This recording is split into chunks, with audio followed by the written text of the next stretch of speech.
بسم اللہ الرحمن الرحیم۔ السلام علیکم ورحمۃ اللہ وبرکاتہ۔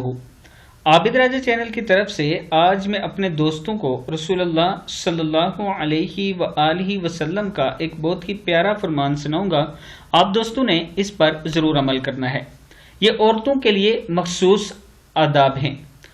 نمبر 1، راستے میں چلتے ہوئے مردوں سے الگ ہو کر چلیں۔ نمبر 2، راستوں کے درمیان نہ گزریں بلکہ کناروں پر چلیں، ابو داؤد میں ہے۔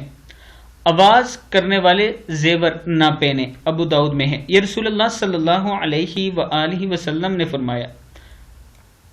نمبر 3، جو عورت شان ظاہر کرنے کے لیے زیور پہنے گی تو اس کو عذاب ہوگا۔ چاندی کے زیور سے کام چلانا بہتر ہے۔ عورت کی خوشبو ایسی ہو جس کا رنگ ظاہر ہو مگر زیادہ نہ پھیلے۔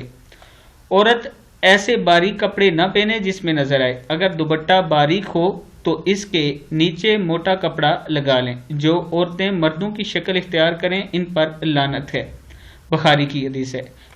آپ نے اس پر ضرور عمل کرنا ہے، جن باتوں سے اس میں روکا گیا ہے اور جو باتیں بتائی گئی ہیں ان پر عمل کرنا ہے۔ السلام علیکم ورحمۃ اللہ وبرکاتہ۔